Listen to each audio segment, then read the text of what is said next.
Bab 751, Frustrasi. Nama, pemurni ki terkuat penulis, Li Daoran.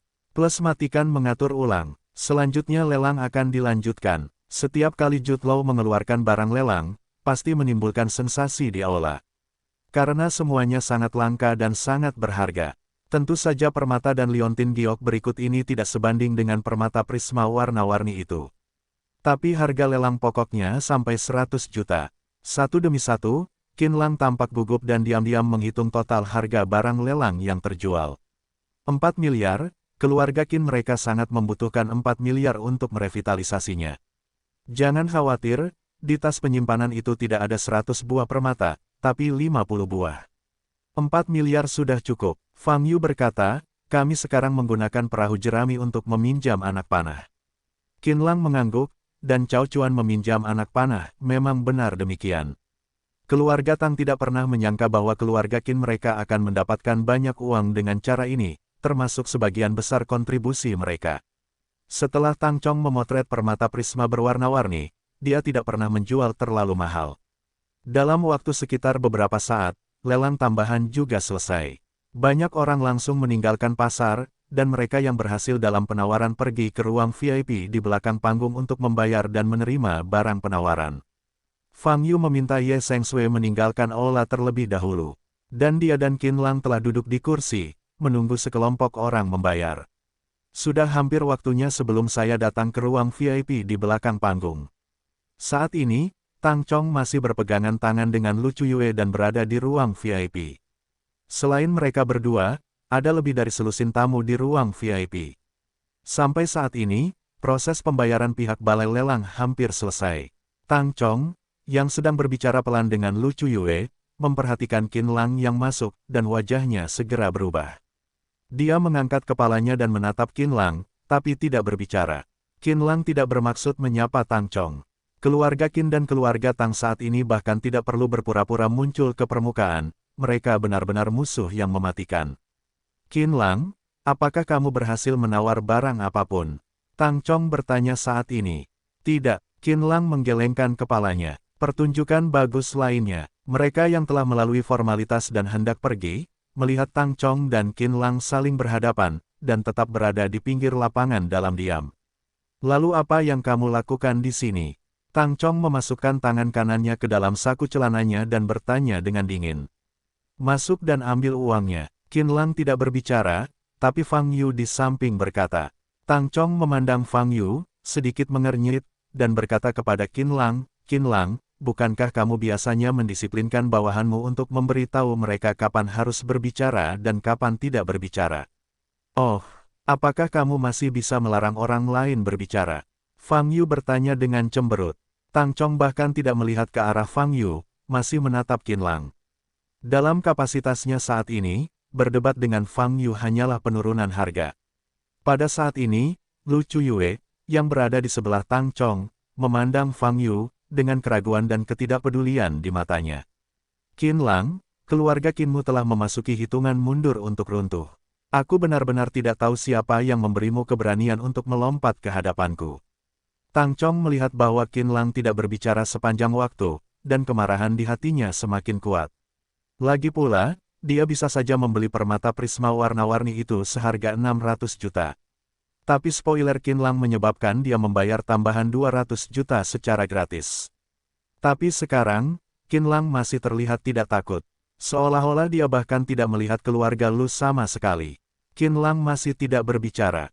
Tetapi pada saat ini, Lu Chuyue menoleh untuk melihat ke arah Qin Lang dengan wajah dingin, dan berkata, karena kamu belum menawar barang apapun, silakan segera pergi dari sini. Saya tidak ingin kamu mempengaruhi suasana hati tunangan saya. Putri keluarga Lu angkat bicara. Ekspresi orang-orang di sekitar mereka semua berubah. Ketika Qin Lang memprovokasi Tang Chong, masalahnya tidak terlalu besar. Tetapi ketika Lu Chuyue berbicara, segalanya menjadi berbeda. Sekarang Qin Lang sudah berakhir. Saat ini, ekspresi Qin Lang juga berubah. Tetapi saat ini, Fang Yu mengambil langkah maju dan berkata, saya berkata, kami di sini untuk mengumpulkan uang. Ku bilang, anjingmu dari keluarga Qin tidak memenuhi syarat untuk berbicara langsung denganku. Tang Chong tidak tahan lagi, menunjuk ke arah Fang Yu dan mengutuk. Karena kamu sangat tidak berpendidikan. Fang Yu memandang Tang Chong, mengangkat telapak tangan kanannya, dan menamparnya ke depan. Sebuah kekuatan yang kuat, dihasilkan dari udara tipis, menuju ke posisi Tang Chong.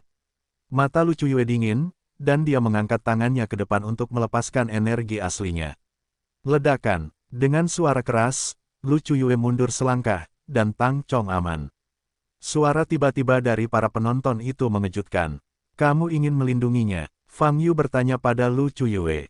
Dia tunanganku, apa menurutmu aku akan melindunginya? Lu Chuyue bertanya dengan dingin dengan wajah cantiknya yang tertutup es. Tang Chong memelototi Fang Yu dan dengan marah berkata, dasar anjing, berani melakukan sesuatu padaku. Bentak, sebelum dia bisa mengatakan apapun, Tang Chong masih menyebar sejauh 2 meter dan jatuh dengan keras ke tanah.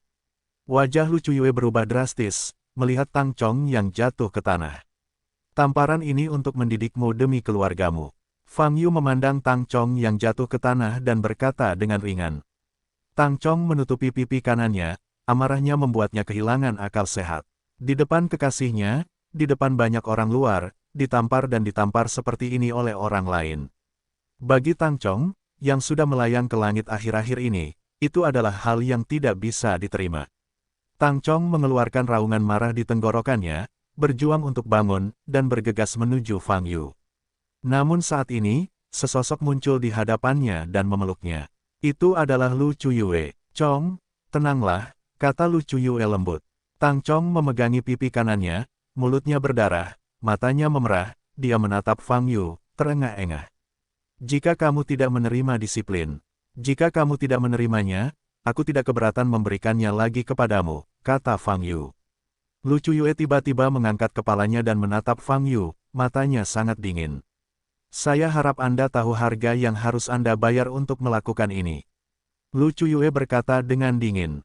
Fang Yu mengangkat bahu dan berkata, jika kamu ingin aku membayar, sebaiknya kamu melakukannya sekarang. Kamu bajingan, aku pasti tidak akan membiarkanmu pergi. Tang Chong meraung lagi. Bentak. Ada suara tajam lainnya. Tang Chong, yang dipeluk oleh Lu Chuyue dengan tangan kanannya, kembali ditampar pipi Juli dan jatuh ke tanah. Kali ini, wajah kirinya. Apa? Tang Chong merasa sakit sekaligus marah, dan seluruh tubuhnya terpelintir dengan keras di tanah seperti kambing. Lu Chuyue melihat penampilan tunangannya, hatinya tenggelam ke dasar, dan amarahnya meningkat. Fang Yu ini, tiba-tiba berani menyerang tunangannya satu demi satu. Dia tidak memperhatikan dua tembakan berikutnya. Dia memiliki basis budidaya periode Yuan Ying.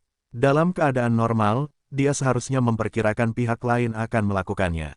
Kekuatan orang ini jelas bukan hanya manifestasi dari periode pemurnian Qi, kata Lu Chuyue sambil menatap Fang Yu. Kemudian, dia berjongkok dan membantu Tang Chong di tanah gelombang www.novelringan.com gelombang saat ini. Wajah Tang Chong memerah dan bengkak, dan sudut mulutnya berdarah. Dia menatap Fang Yu dengan tajam, matanya penuh kebencian dan niat membunuh. Jika kamu tidak bisa mengendalikan mulutmu lagi, aku akan melakukan pukulan berat, kata Fang Yu. Gigi Tang Chong berderit dan dia gemetar. Dia sangat marah, tetapi rasa sakit itu memberitahunya bahwa jika dia mengutuk lagi, konsekuensinya akan menjadi bencana. Dadada, pada saat ini, terdengar suara langkah kaki yang terburu-buru. Kedua anggota staf itu memegang dua kotak di tangan mereka, yang berisi dua barang yang difoto Tang Chong malam ini. Dan Jeris memegang kartu bank hitam di tangannya. Namun melihat pemandangan di hadapannya, Jeris tercengang. Tang Chong dipukuli dalam situasi yang menyedihkan. Melihat konfrontasi di ruang VIP, Jeris tahu bahwa pasti pihak Qin Lang yang berkonflik dengan Tang Chong. Saat ini, keluarga Tang dan keluarga Lu berada di sebelah kiri, dan Fang Yu serta orang lain yang memberinya banyak keuntungan di sebelah kanan. Jeris tidak ingin ikut serta dalam pertarungan antar keluarga besar di ibu kota utara, juga tidak ingin menyinggung siapapun. Tapi dia adalah pengusaha yang mencari keuntungan. Oleh karena itu, di dalam hatinya, dia masih condong ke arah Fang Yu. Tuan Tang, Nona Lu, ini barang yang Anda tawarkan malam ini. Selain itu, apakah Anda perlu membantu memanggil ambulans? Tanya Jerry. Wajah Lu Chuyue tertutup embun beku, menggelengkan kepalanya, membantu Tang Chong berdiri, dan mengambil kedua kotak itu. Jeris menoleh lagi, melihat Fang Yu, dan menyerahkan kartu bank hitam di tangannya kepada Fang Yu. Tuan Fang Yu, pendapatan malam ini akan ditransfer ke kartu bank ini dalam waktu 2 jam, silakan periksa.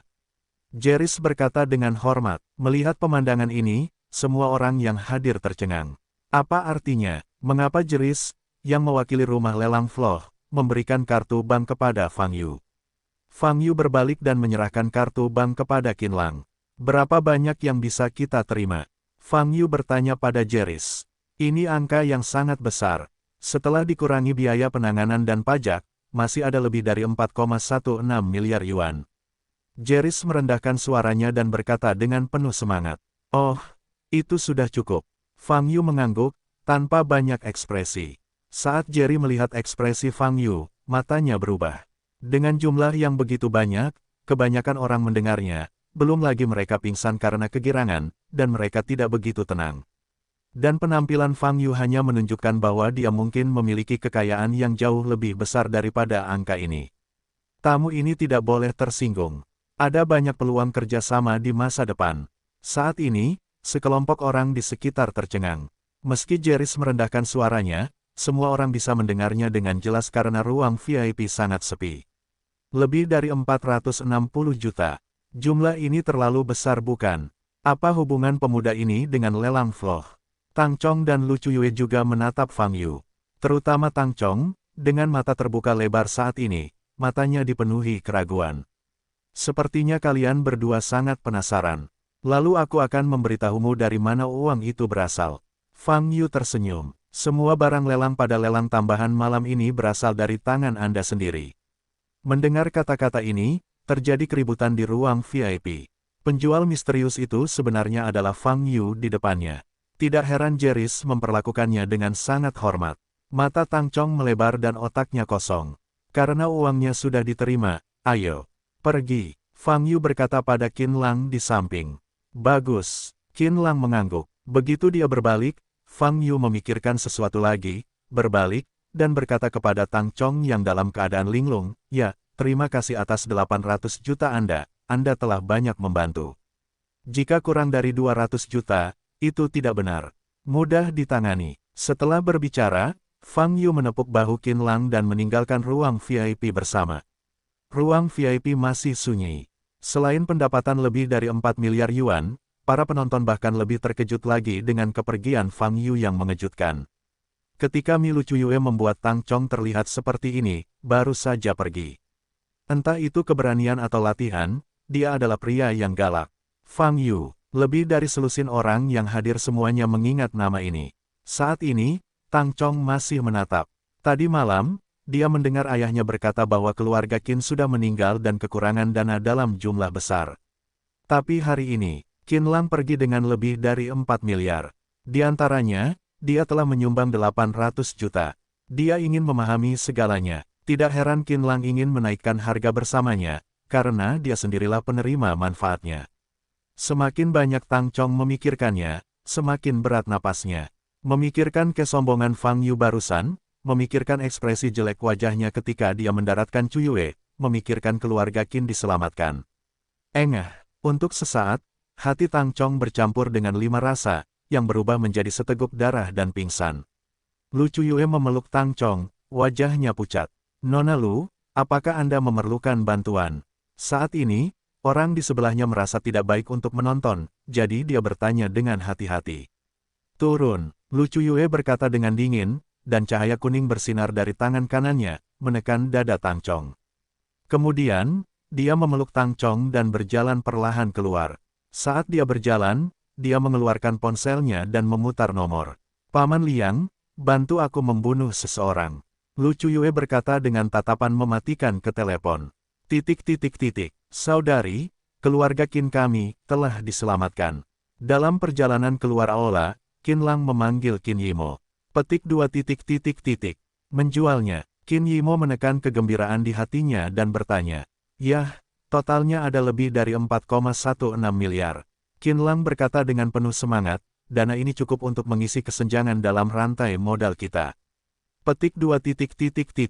Kamu segera kembali dan berikan ponselmu pada Fang Yu.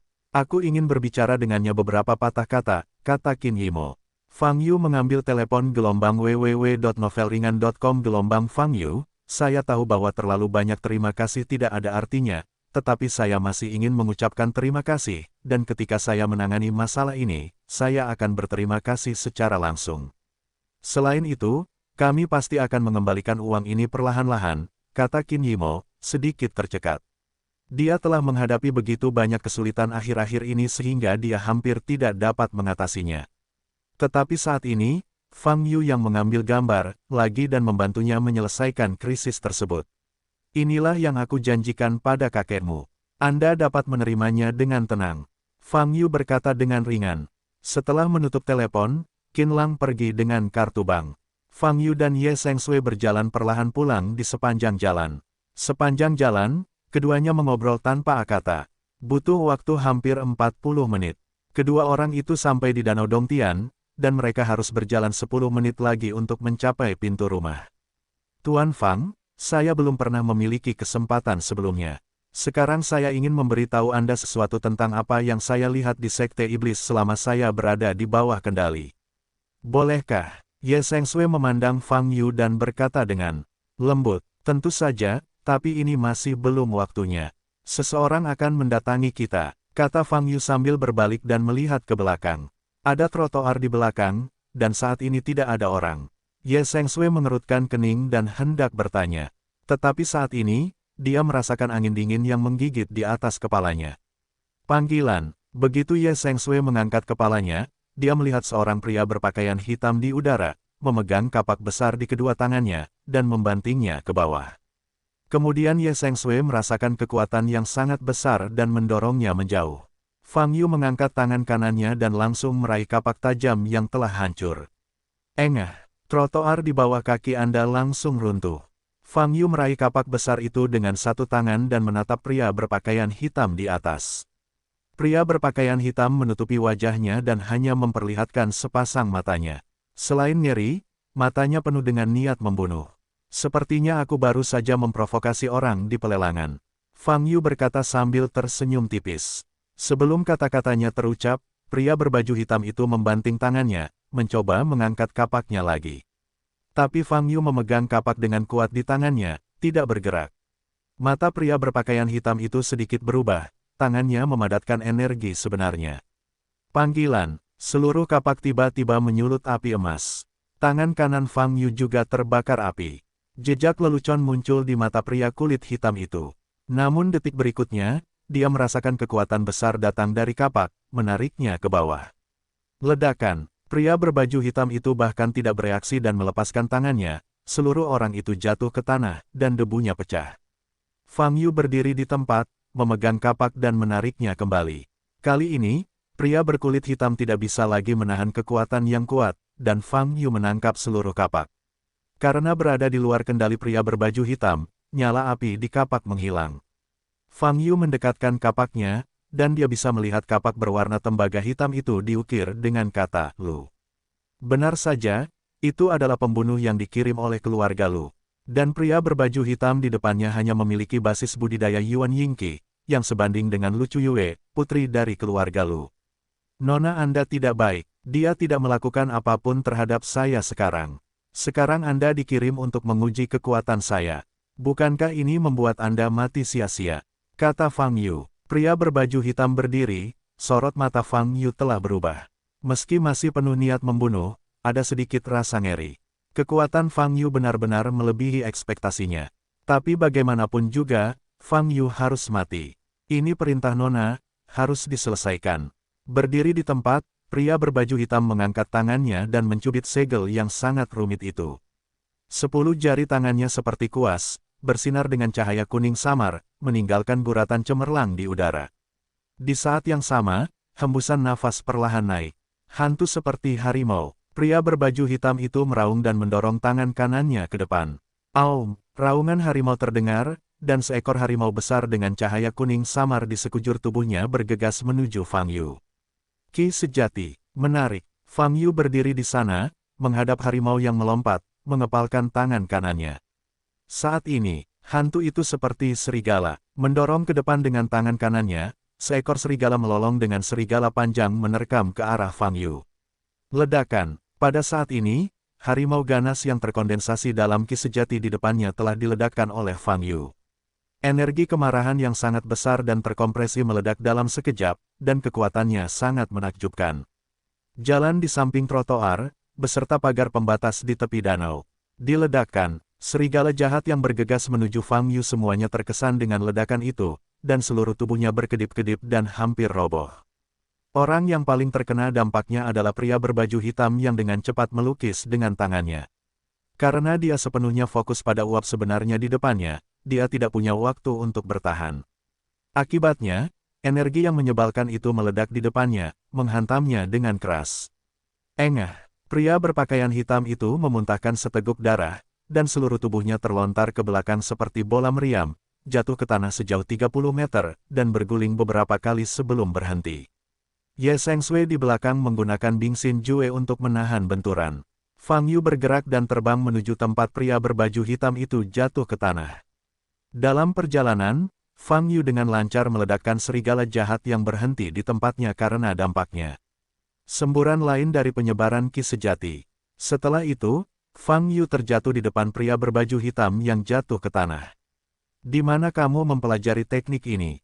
Tidak ada kepraktisan sama sekali. Fang Yu berkata dengan senyum tipis di wajahnya. Saat ini, kain hitam yang menutupi wajahnya berlumuran darah. Dia menatap Fang Yu di depannya dengan ketakutan di matanya. Dia tidak pernah mengira Fang Yu bisa meledakkan harimau ganas yang terbentuk dengan memadatkan energi sejati hanya dengan pukulan fisik. Dalam pemahamannya, ini tidak mungkin. Inilah rahasia keluarga Lu mereka. Teknik rahasia ini adalah dasar dari pijakan keluarga Lu mereka di dunia seni bela diri utara. Tapi di depan Fang Yu, harimau hantu yang telah menghabiskan banyak zenki mengembun, tapi itu seperti kertas, rentan. Kondensat ki sejati, waktu pengecoran harus singkat, jika tidak, tidak akan ada nilai eksistensial. Fang Yu berkata dengan ringan. Di saat yang sama, dia mengangkat tangan kanannya. Cahaya keemasan samar muncul di tangan kanannya. Kamu baru saja memadatkan seekor harimau, kan? Lalu aku memadatkan seekor harimau.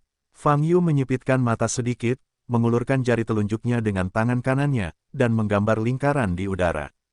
Hasilnya, muncullah lingkaran emas di udara. Detik berikutnya, seekor harimau ganas terlempar keluar dari lingkaran emas. Penampilannya sama persis dengan harimau ganas yang diringkas oleh pria berbaju hitam tadi. Hanya saja cahaya di tubuhnya lebih terang. Aum, harimau itu membuka mulutnya lebar-lebar dan mengaum. Mata pria kulit hitam itu terbuka lebar, dan matanya penuh ketakutan. Retakan, detik berikutnya, seluruh tubuh pria berbaju hitam itu ditelan oleh mulut besar harimau, menimbulkan suara retakan tulang yang tajam. Rasanya seperti dikunyah oleh binatang sungguhan di mulutnya, suaranya saja sudah menakutkan. Setelah beberapa detik, Fang Yu menjentikkan ke depan dengan tangan kanannya. Seluruh harimau menghilang seketika. Di tanah aslinya, hanya tersisa genangan darah besar. Pria berbaju hitam menghilang. Meskipun itu hanya mantra yang luar biasa, efeknya tampaknya bagus. Fang Yu berkomentar dalam hatinya. Teknik yang baru saja dia gunakan disebut lukisan spiritual, dan berasal dari sekte kelas 2, Yusumen. Teknik ini kira-kira mirip dengan teknik yang digunakan oleh pria berbaju hitam, namun bedanya Fang Yu tidak perlu menggambar rupa binatang dengan dua tangan, ia hanya perlu membayangkannya di dalam hatinya, asalkan energi dan teknik aslinya sudah cukup. Terampil, proses merapal mantra cukup cepat. Tuan Fang, Ye Sengshui datang dari belakang dan berbicara dengan lembut. Mari kita pulang, kata Fang Yu sambil berjalan ke depan. Pada jam 10 malam, sebagian besar orang sudah beristirahat saat ini, tetapi keluarga Tang berada dalam kekacauan. Tang Ming masih terbaring di ranjang rumah sakit, tetapi Tang Chong, yang menemani Lu Chuyue ke pelelangan malam ini, juga dikirim ke rumah sakit. Mendengar berita ini, seluruh rumah sup berubah menjadi sepanci bubur. Tang Dehui dan istrinya segera pergi ke rumah sakit pertama tempat Tang Chong berada. Di bangsal, Tang Dehui melihat Tang Chong yang pipinya dibalut perban tebal, dan Lu Chuyue duduk di samping ranjang rumah sakit. Bulan pertama, ketika Tang Dehui dan istrinya melihat Lu Chuyue, ekspresi mereka langsung menjadi penuh hormat. Meskipun mereka akan menjadi tuan dan ibu mertua Lu Chuyue /www.novelhall.com mereka tetap tidak berani mengabaikannya. Bagaimanapun, ini adalah putri dari keluarga Lu. Jika bukan karena kemampuan Tang Chong untuk mendapatkan bantuan Lu Chuyue, mereka tidak akan bisa mendaki tinggi seumur hidup. Paman, halo Bibi. Lu Chuyue berdiri dan berkata dengan lembut. Bagaimana kabar Chonger, bagaimana? Tang Dehui berusaha sekuat tenaga untuk menekan kegelisahan dan kemarahan di hatinya dan meminta untuk menjaga citranya. Dia baru saja menyuntikkan sedikit obat pereda nyeri dan akan segera bangun. Ada obat mujarab untuk trauma kulit semacam ini di rumah saya, dan saya meminta seseorang untuk membawanya, kata Lu Chuyue. Itu bagus, itu bagus. Tang Dehui dan istrinya merasa lega pada saat bersamaan. 6 hari lagi, mereka akan mengadakan pesta pertunangan dengan keluarga Lu. Perjamuan pertunangan ini pasti akan menarik perhatian dunia sekuler di ibu kota utara, dan bahkan dunia seni bela diri mungkin akan menyadarinya. Jika saat itu Tang Chong masih memiliki bekas luka di wajahnya, itu akan sangat memalukan. Chuyue, siapa yang melukai Chonger seperti ini? Tang Dehui memandang Lu Chuyue dan bertanya. Saat ini, wajah Lu Chuyue tenang, dan dia menjawab, dia pria bernama Fang Yu. Fang Yu, kulit Tang Dehui dan istrinya berubah drastis. Sialan ini lagi, saya baru saja melukai Tang Ming kemarin, dan saya melukai Tang Chong lagi hari ini. Dan kali ini, dia bahkan melukai Tang Chong ketika Lu Chuyue, lumayan, sungguh tak tertahankan. Bajingan sialan ini, Tang Dehui tidak bisa menahan amarah di dadanya sama sekali, wajahnya membiru dan tangannya mengepal. Paman, jangan khawatir, aku sudah mengirim seseorang untuk menanganinya, dan akan segera ada kabar baik. Lu Chuyue berkata dengan ringan. Tang Dehui menatap Lu Chuyue, kilatan kegembiraan melintas di matanya. Dengan kata lain, Tang Dehui tidak setuju. Tapi pembicaranya adalah Lu Chuyue, permata keluarga Lu. Sekarang setelah dia berbicara, akhir cerita Fang Yu pasti jalan buntu. Warna kulit Tang Dehui mereda, dan bahkan tersenyum. Kebencian dan duri di mata Fang Yu, sangat mudah untuk dihilangkan. Yang membuatnya semakin senang adalah tembakan Lu Chuyue untuk Tang Chong juga menunjukkan sikapnya. Mulai sekarang, keluarga Lu dan keluarga Tang akan menjadi satu keluarga.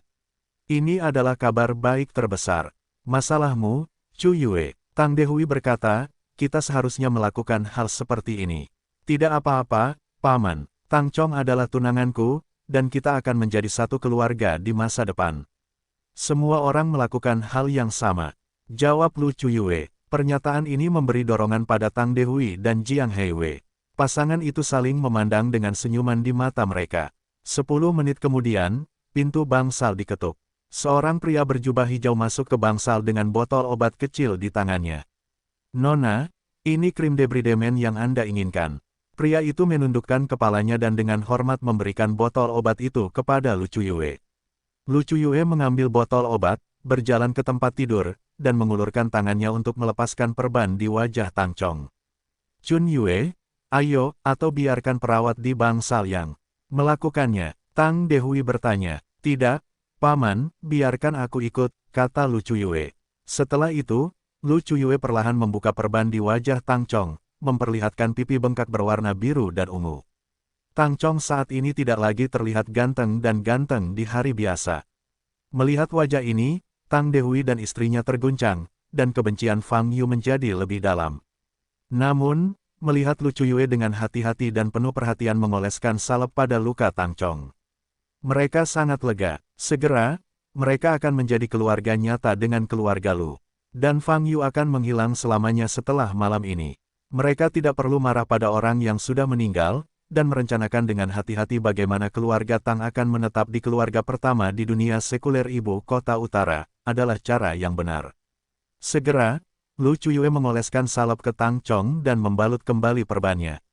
Dalam 3 hari, lukanya akan sembuh. Lu Chuyue mengembalikan botol obat kepada keturunan yang berdiri di belakang dan berkata, Terima kasih, Chuyue, kata Tang Dehui dan istrinya.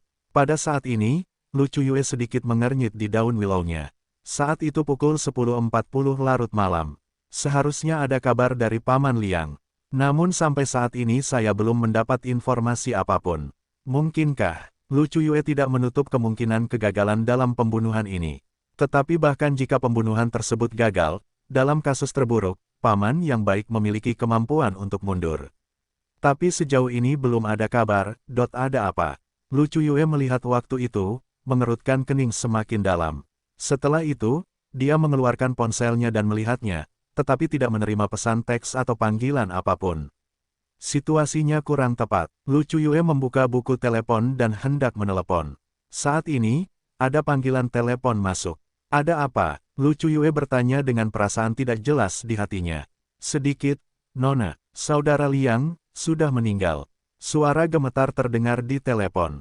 Wajah Lu Chuyue berubah drastis, dan jantungnya tiba-tiba menegang. Dia tidak pernah mengira hasilnya akan seperti itu. Apa kamu yakin? Lu Chuyue menarik napas dalam-dalam dan memaksanya untuk tenang. Yah, aku sekarang berada di tempat di mana saudara Liang memberikan sinyal terakhir. Hanya ada genangan darah, dan sebagian besar tanah tenggelam. Ada bekas pertempuran, tetapi saya bahkan tidak menemukan mayat saudara Liang. Suara di seberang telepon sudah menangis. Bagi keluarga pencaksilat mereka, selama mereka tidak berkonflik dengan keluarga pencaksilat lainnya dan hanya menyelesaikan beberapa tugas di dunia sekuler, kematian sangatlah jarang terjadi. Tapi sekarang, kenyataan ada di hadapanku. Sekalipun mereka tidak mempercayainya, mereka harus mempercayainya. Nona, apa yang harus saya lakukan sekarang? Tanya pihak lain dengan gemetar. Lu Chuyue menarik napas berat dan untuk beberapa saat tidak tahu harus berbuat apa. Segalanya telah melampaui ekspektasinya. Paman Liang adalah bawahannya yang paling dipercaya. Dia mengira pembunuhan Fang Yu mungkin gagal, tetapi dia tidak pernah bermimpi bahwa Paman Liang akan dibunuh, bahkan mayatnya tidak dapat ditemukan. Kamu, pertama-tama tentukan apakah genangan darah di tanah adalah milik paman baikmu. Selama kamu tidak menemukan mayatnya, dia mungkin selamat. Aku akan segera kembali ke keluarga Lu, dan kamu akan melapor kepadaku secara langsung. Lu Chuyue berkata perlahan. Setelah menutup telepon, Tang Dehui dan istrinya melihat bahwa wajah Lu Chuyue jelek, tidak lagi acuh sebelumnya, dan mereka saling memandang dengan keterkejutan di mata mereka. Setelah berpikir sejenak, Tang Dehui masih bertanya, Chuyue, apa terjadi sesuatu? Lu Chuyue melirik Tang Dehui. Dan istrinya, matanya penuh dengan niat membunuh yang dingin. Pada saat ini, Tang Dehui dan istrinya sangat ketakutan hingga kaki mereka menjadi lemah, dan mereka mundur beberapa langkah. Maaf, Paman dan Bibi, ada sesuatu yang mendesak yang harus aku tangani, dan aku tidak bisa mengurus Tang Chong malam ini. Lu Chuyue menarik napas dalam-dalam lagi dan membungkuk sedikit. Kemudian, dia berbalik dan meninggalkan bangsal bersama bawahannya. Setelah keluar dari bangsal, Lu Chuyue bertanya kepada pelayan di sebelahnya, apakah ayahku sudah kembali? Pekerjaan rumah akan pulang pada jam 8 malam ini. Pelayan itu menjawab dengan hormat. Oke, Lu Chuyue mengangguk, menoleh, dan sedikit darah muncul di matanya. Jika Liang Su benar-benar mati, dia tidak akan berusaha membiarkan Fang Yu membayar nyawanya. Beidou nomor 101, bangunan bambu di kedalaman. Di ruang tamu lantai 1 terdapat meja makan anyaman bambu. Di meja makan, ada 2 piring sayur tumis dan 3 mangkuk bubur. Fang Yu, Ye Seng Sui, dan lonceng angin kecil sedang duduk mengelilingi meja makan. Ayo kita makan malam, kamu mau ikut bersenang-senang apa? Fang Yu mengerutkan kening dan berkata pada Xiao Fengling. Saya telah bekerja sangat keras untuk keluarga Anda selama bertahun-tahun, apakah Anda bahkan tidak memiliki kualifikasi untuk makan di meja? Xiao Fengling membalas tanpa rasa takut. Fang Yu memandang Xiao Feng Chaim, wajahnya tiba-tiba menjadi serius. Katakan padaku dengan serius, bisakah kamu mencium aroma masakan ini? Apakah kamu benar-benar ingin memakannya di dalam hatimu? Fang Yu bertanya. Melihat wajah Fang Yu tiba-tiba tegak, Xiao Feng Chaim berkata dengan sedikit ketakutan, ada apa? Masalah besarnya adalah aku tidak mau memakannya. Petik 2. Jawab pertanyaanku, kata Fang Yu. Tentu saja aku bisa mencium aromanya. Jawab Xiao Feng berpadu. Saat kamu mencium aromanya, kamu akan memiliki keinginan untuk makan di dalam hatimu. Fang Yu bertanya dengan cemberut. Lonceng angin kecil menundukkan kepalanya, menjulurkan jarinya, dan berbisik, sepertinya aku ingin makan sedikit, tapi tidak apa-apa untuk tidak makan. Melihat penampilan menyedihkan dari Little Wind Chime, Ye Seng Sui di sampingnya penuh kasih sayang gelombang www.novelringan.com gelombang dan berkata, Tuan Fang, karena saudari Feng Chaim ingin makan. Maka saya akan menghasilkan lebih banyak di masa depan, lagi pula itu tidak akan memakan banyak waktu. Apakah dia makan atau tidak bukanlah masalah, pertanyaannya adalah mengapa dia ingin makan. Fang Yu menatap Xiao Feng Chaim dan berkata, Ye Seng Sui tidak tahu bahwa lonceng angin kecil hanyalah sebuah alat, jadi dia tidak mengerti arti kata-kata Fang Yu. Tapi bagi Fang Yu, itu sangat aneh. Bagaimana roh instrumental perlahan-lahan menjadi seperti manusia? Jika makan hanya sekedar imitasi, hal tersebut bisa dimaklumi. Apakah kamu benar-benar cukup baik? Fang Yu mengulurkan tangannya, mencubit wajah Xiao Feng Chaim, dan bergumam pada dirinya sendiri. Sakit sampai mati. Xiao Feng Chaim berjuang mati-matian. Lupakan saja, tonton perlahan setelahnya. Fang Yu melepaskan tangannya dan mulai meminum bubur. Xiao Fengling diam-diam menatap Fang Yu, menyesap bubur di mangkuk di depannya, dan senyum puas muncul di wajahnya. Keesokan paginya, Fang Yu meninggalkan Beidou dan datang ke timur laut Tiongkok. Sudah hampir 10 hari sejak Linger diserahkan ke Lao Gui. Oleh karena itu, dia harus melihat situasi Linger. Melalui tunggul pohon, Fang Yu sekali lagi memasuki dunia kecil yang dibuka oleh kura-kura tua. Sebelum datang ke mata air, Fang Yu tidak melihat Lao Gui dan Linger. Fang Yu melihat sekeliling, melepaskan kesadaran rohaninya. Segera, dia menemukan sosok kura-kura tua di samping gua. Fang Yu masuk ke dalam gua, dan interiornya cukup luas. Kura-kura tua itu berdiri di depan meja kayu dalam wujud manusia. Berbagai botol dan toples diletakkan di atas meja, memancarkan bau obat yang sangat menyengat. Kura-kura tua itu sepertinya sedang menyiapkan semacam obat cair dan sangat fokus. Fang Yu berjalan di belakangnya, tapi dia juga tidak menyadarinya. Agar tidak mengganggu kura-kura tua itu, Fang Yu tidak berbicara. Baru setelah kura-kura tua itu meletakkan obat yang telah disiapkan di tangannya, Fang Yu bertanya, bagaimana situasinya? Kura-kura tua itu sangat ketakutan sehingga dia berbalik, melihat Fang Yu, dan mengutuk, sebelum kamu masuk, bisakah kamu memberiku suara? Tahukah kamu berapa umurku? Membuatku takut sampai mati, gadis kecil itu. Bisa, aku tidak bisa diselamatkan. Tahukah kamu? Maaf, ini masalahku. Fang Yu tidak menjelaskan, tapi langsung meminta maaf. Kura-kura tua itu menyentuh janggut di dagunya dan berkata, kamu datang lebih awal. Saya masih dalam kekacauan di sini untuk saat ini, dan belum ada yang dipelajari. Di mana Linger? Fang Yu bertanya. Di gua es di belakang. Kura-kura tua itu menjawab, saya perhatikan suhu darah di tubuhnya terus meningkat, jadi saya hanya bisa mengirimnya ke gua es untuk memperlambat laju pemanasan darah. Suhu darahnya terlalu tinggi, itu akan menyebabkan darahnya mengering atau membakar pembuluh darahnya. Maka para dewa tidak akan bisa menyelamatkannya. Aku akan pergi menemuinya, kata Fang Yu. Tepat sekali, saya baru saja membuat sedikit obat cair khusus. Coba lihat apakah berhasil, kata kura-kura tua itu sambil berjalan ke depan. Keduanya melewati gua dan sampai ke belakang. Setelah berjalan beberapa menit, pemandangan sekitar tiba-tiba berubah dari hijau menjadi putih. Ini seperti tiba-tiba datang dari musim semi ke musim dingin. Di dunia kecilmu ini, kamu telah mengumpulkan keempat musim, kata Fang Yu. Ini perlu, saya sering datang ke daerah bersalju ini untuk hibernasi, yang cukup nyaman. Kata penyu tua, Lao Gui membawa Fang Yu dan berjalan ke dalam gua es. Di dalam gua es, Linger sedang berbaring di atas alas es, matanya tertutup rapat. Saat ini, kulitnya sangat pucat. Fang Yu melangkah maju dan meletakkan tangannya di kulit Linger, hanya untuk merasakan panasnya. Suhu ini setidaknya 2 kali lipat suhu orang biasa. Kebanyakan orang telah meninggal karena suhu tubuh yang tinggi. Tapi nafas Linger sangat lembut, seperti sedang tidur. Satu-satunya gejala adalah koma, dan suhu darah terus meningkat, jauh melebihi suhu yang dapat dicapai tubuh manusia. Hanya 2 gejala ini, Lao Gui berkata, ini aneh. Setelah bertahun-tahun, saya masih belum pernah melihat situasi seperti ini. Selama kata-kata itu, penyu tua mengguncang botol obat yang baru saja disiapkan di tangannya, dan Fang Yu berkata, bantu dia berdiri dan buka mulutnya. Fang Yu melakukannya, membiarkan mulut Linger terbuka sedikit. Kemudian kura-kura tua itu menuangkan botol obat cair ke dalam mulut Linger. Turunkan Linger lagi, dan cairan obat akan otomatis mengalir ke perutnya.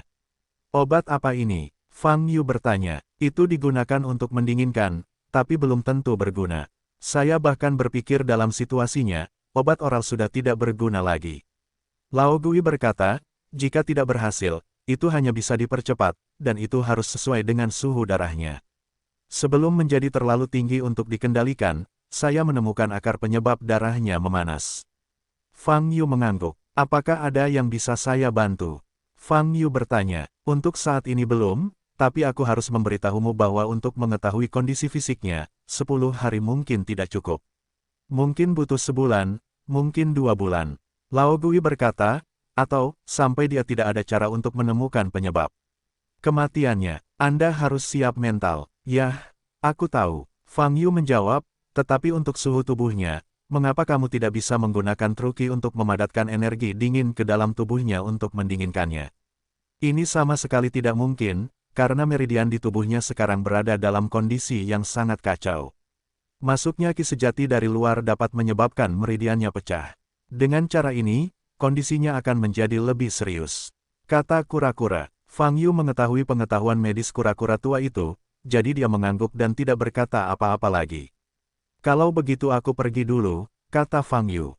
Ngomong-ngomong, kalau bisa, bawakan aku teratai salju Taisu, aku akan menggunakannya nanti. Kata kura-kura tua, terlalu susuelian, mata Fang Yu bergerak sedikit. Bahan obat ini sangat langka. Ia memiliki siklus pertumbuhan yang sangat panjang dan hanya dapat ditemukan di puncak salju yang sangat tinggi. Bahan obat ini penting. Fang Yu bertanya, ini sangat penting. Tampaknya, saya tidak akan bisa menguraikan darah gadis kecil ini sepenuhnya. Kata penyu tua, saya akan berusaha sebaik mungkin untuk menemukannya, kata Fang Yu.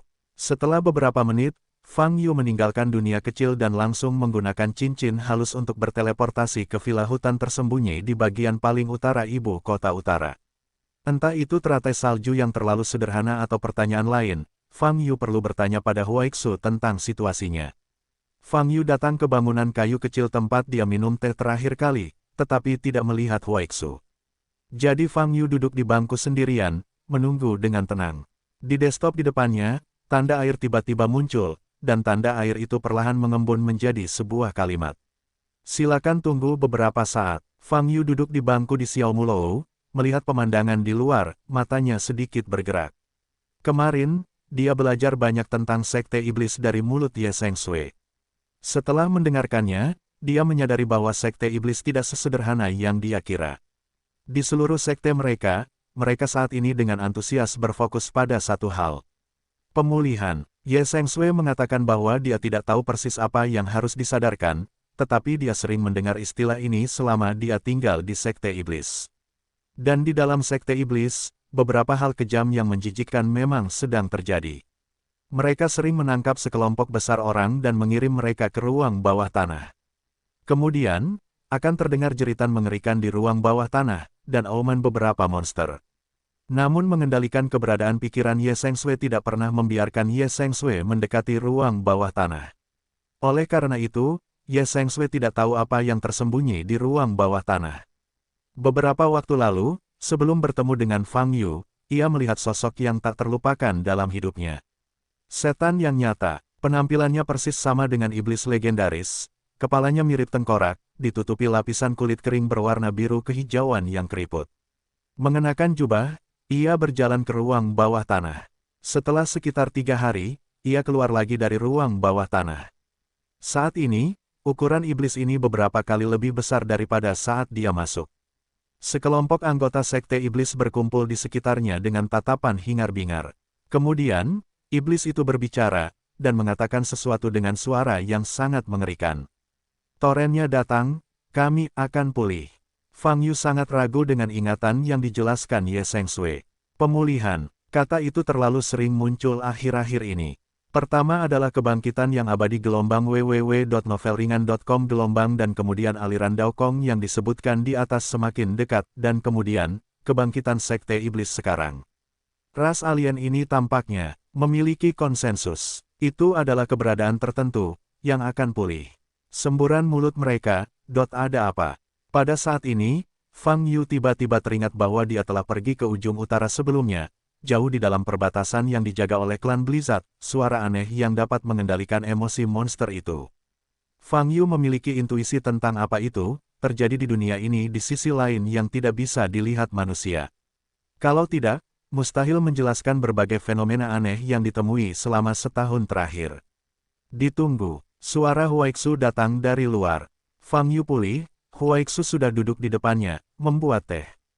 Jika kamu ingin datang kepadaku, kamu harus memberitahuku terlebih dahulu, kalau tidak aku mungkin tidak menyadarinya. Huaixu tersenyum. Saya baru saja kembali dari tempat lain, jadi saya sedikit terburu-buru, kata Fang Yu. Tidak apa-apa, jika kamu tidak datang kepadaku, aku harus menemukanmu juga, kata Huaixu. Apa yang salah? Fang Yu bertanya. Baru-baru ini, saya menerima kabar tentang sisa-sisa istana Xian, kata Huaixu. Mata Fang Yu langsung berubah. Dia tahu bahwa orang yang dikatakan Huaixu adalah sisa dari istana Xian. Jadi Fang Yu bertanya, mereka muncul. Huaixu mengangguk dan berkata, ya, mereka muncul di kota Wenan di wilayah tengah, totalnya 7 orang. Apa yang mereka lakukan? Fang Yu bertanya dengan cahaya dingin di matanya. Mereka pergi ke asosiasi seni bela diri di kota Wenan. Huaixu berhenti sejenak dan melanjutkan, mereka mengajukan izin dari asosiasi seni bela diri untuk mendirikan sekte di daerah pegunungan di bagian selatan kota Wenan, bernama Istana Xian. Nafas Fang Yu menjadi sesak setelah mendengar kata-kata ini. Mereka, sebenarnya ingin membangun kembali Istana Xian. Bagaimana setelahnya? Fang Yu bertanya dengan dingin. Huaixu mengulurkan tangan dan meletakkan secangkir teh di depan meja Fang Yu, dan berkata, permohonan mereka melanggar peraturan dan ditolak oleh asosiasi seni bela diri setempat. Saya hanya perlu lokasi persisnya. Fang Yu berkata dengan mata tajam seperti pisau. Sayang sekali, kata Huaixu, ketika berita itu sampai padaku, ketujuh orang itu telah meninggalkan asosiasi seni bela diri Wenan. Fang Yu tidak berbicara, wajahnya sangat dingin. 7 sisa istana Xian ingin membangun kembali istana Xian di selatan kota Wenan. Situs ini jelas dekat dengan bekas situs istana Xian. Fang Yu yakin mereka bertujuh saat ini berada di suatu tempat di kota Wenan. Permusuhan di dadanya meledak dengan hebat. Huaixu duduk di seberangnya, dan dapat dengan jelas merasakan ketidakstabilan emosi Fang Yu. Sebelum hari ini, dia belum pernah melihat Fang Yu menunjukkan ekspresi seperti itu. Jelas sekali, Fang Yu sangat membenci istana Xian. Namun bagaimana sebenarnya kebencian itu terbentuk? Fang Yu tidak pernah menyebutkan bagaimana dia sudah saling kenal selama bertahun-tahun, dan Huaixu tidak mau repot. Saudara Fang, jika tidak terjadi apa-apa, kelompok orang ini akan segera datang ke Beidou. Huaixu berpikir sejenak dan berkata, mengapa kamu mengatakan itu? Fang Yu bertanya dengan cemberut.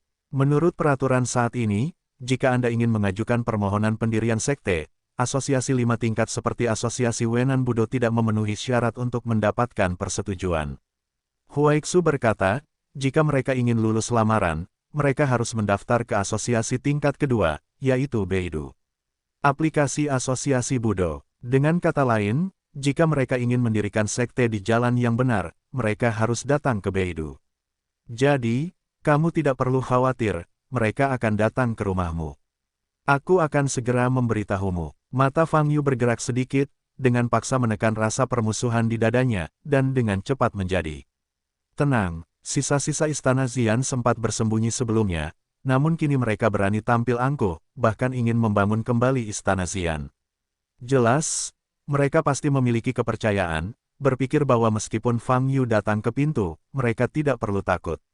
Dengan mentalitas seperti ini dan ingin membangun kembali istana Xian, mereka pasti akan datang ke Beidou. Pada saat itu, Fang Yu akan dapat menangkap semuanya sekaligus. Fang Yu merasa cukup tenang dan memandang ke arah Huaixu. Dia datang ke Huaixu, dan ada hal lainnya. Huaixu, aku ingin mencari teratai salju yang terlalu manis. Aku ingin tahu apakah kamu bisa mendapatkannya. Fang Yu bertanya, teratai salju terlalu polos. Huaixu mengangkat alisnya. Dia jelas pernah mendengar tentang jenis teratai salju ini, dan mengetahui kelangkaannya. Saya sangat membutuhkan teratai salju untuk menyelamatkan hidup saya, kata Fang Yu. Saya akan membantu Anda menemukan informasi tentang Taisu Snow Lotus di seluruh area, dan saya akan memberitahu Anda segera setelah Anda memiliki alis. Jawab Huaixu. Terima kasih, aku selalu merepotkanmu akhir-akhir ini, kata Fang Yu setelah menyesap teh. Mengapa mengucapkan terima kasih? Huaixu menggelengkan kepalanya dan berkata, ada 2 hal lagi. Fang Yu berkata dengan tegas, pertama-tama, pernahkah kamu mendengar tentang ras semi-roh?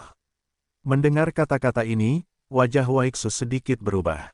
Dia telah mempelajari perlombaan semi-roh baru-baru ini. Sepertinya kamu pernah mendengarnya, jadi seberapa banyak yang kamu ketahui tentang ras semi-roh ini? Fang Yu bertanya lagi. Saat ini, saya tidak tahu banyak. Huaixu menghela nafas dan berkata, mereka lebih mengenal kita daripada kita mengenal mereka. Oh, dengar maksudmu, kamu sudah tahu bahwa mereka telah menyusup ke sejumlah besar asosiasi seni bela diri senior di berbagai daerah. Fang Yu bertanya dengan alis terangkat. Huaixu mengangguk, wajahnya sangat serius. Saya sudah lama mengikuti retret, sekitar 5 tahun atau lebih. Huaixu berkata, selama 5 tahun inilah apa yang disebut klan semi-roh tiba-tiba muncul dan merambah ke dalam asosiasi seni bela diri dalam jumlah besar, dan situasi ini, saya baru menemukannya baru-baru ini. Jika bukan karena invasi alien di Huaibei, mungkin aku masih berada dalam kegelapan. Saudara Fang, bagaimana kamu mengetahui tentang keberadaan ras semi-roh? Saya mengadakan pertemuan tatap muka dengan bos mereka. Sepertinya itu disebut Daokong Sangxian. Fang Yu berkata dengan ringan. Ketika saya berada di ibu kota timur, saya membunuh beberapa anak buahnya dan kemudian kami menjadi musuh. Beberapa waktu lalu ketika dia pergi ke Huaibei, dia juga menggunakan kepresidenan asosiasi Huaibei Budo untuk memperingatkan saya. Lain waktu di Jiangnan, 2 anak buahnya mencoba merebut sesuatu dariku dan dibunuh olehku. Dengan cara ini, kamu mengetahui ras semi-roh jauh lebih baik daripada aku, kata Huaixu. Aku tidak tahu banyak. Aku hanya tahu bahwa orang-orang dari ras setengah roh menyerap asal mula makhluk roh melalui suatu metode rahasia untuk meningkatkan kekuatan dan umur mereka. Mereka menyebut diri mereka ras setengah roh. Tapi menurut saya sulit untuk mendefinisikannya. Apakah itu milik ras asing atau ras manusia? Kata Fang Yu. Huaixu berdiri, dengan tangan di punggung, memandangi pemandangan gunung di depan. Dia menghela nafas berat, dan berkata, aku duduk terlalu tinggi sekarang. Kamu berada dalam posisi yang tinggi sekarang, bukankah masalah seperti ini seharusnya ditangani oleh Presiden Asosiasi Beitu Budo? Fang Yu bertanya, bagaimana saya bisa menjamin bahwa Asosiasi Budo Ibu Kota Utara belum disusupi? Huaixu berbalik dan bertanya, mata Fang Yu bergerak sedikit dan tidak berbicara. Memang benar, jika suatu organisasi disusupi, maka tidak ada jaminan bahwa siapapun di tingkat atau posisi apapun tidak akan tergerus. Huaixu sekarang sudah sangat tua, dan kroni-kroni yang dia bina sebelumnya telah pensiun atau pensiun ke lini kedua. Selain itu, dia sudah lama tidak berpartisipasi dalam kepengurusan asosiasi Budo.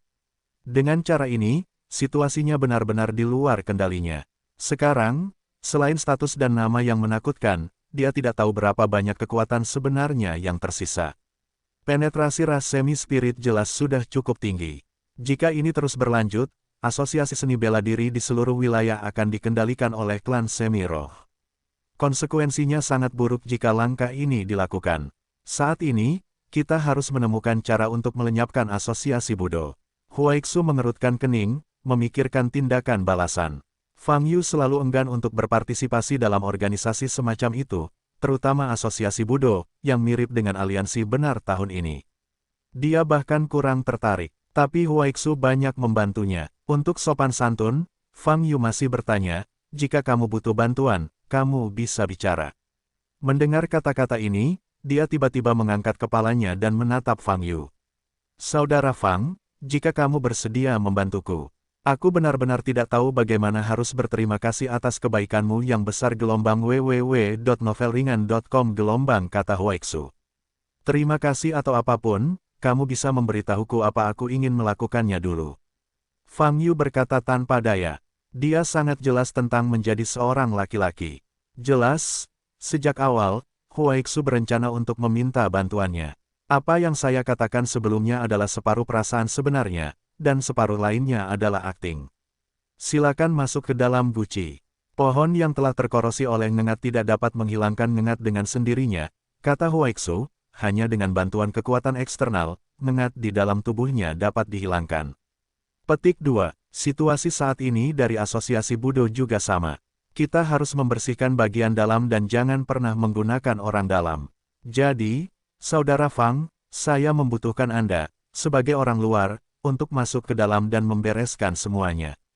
Petik 2. Apa maksudmu? Izinkan saya masuk ke asosiasi seni bela diri, lalu selidiki.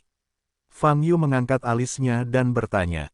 Ya, Huaixu mengangguk. Fang Yu ingin menolak, tetapi melihat ketulusan di mata Huaixu. Terima kasih, Saudara Fang. Huaixu menghela napas lega, tersenyum, dan berkata, saya akan mulai merencanakan masuknya Anda ke Asosiasi Budo Ibu Kota Utara mulai hari ini. Ini akan memakan waktu sekitar seminggu. Pada saat itu, saya akan memberitahu Anda rencana spesifiknya. Baiklah, kalau begitu aku pergi dulu. Fang Yu berdiri dan berkata, baiklah, saya akan berusaha semaksimal mungkin untuk mencari informasi tentang Taisu Snow Lotus, kata Huaixu. Jika Anda punya berita, tolong beritahu saya. Saya baru saja berada di Beidou, kata Fang Yu. Setelah berbicara, Fang Yu mengangkat tangan kanannya, mengaktifkan cincin halus, dan meninggalkan villa hutan yang tersembunyi.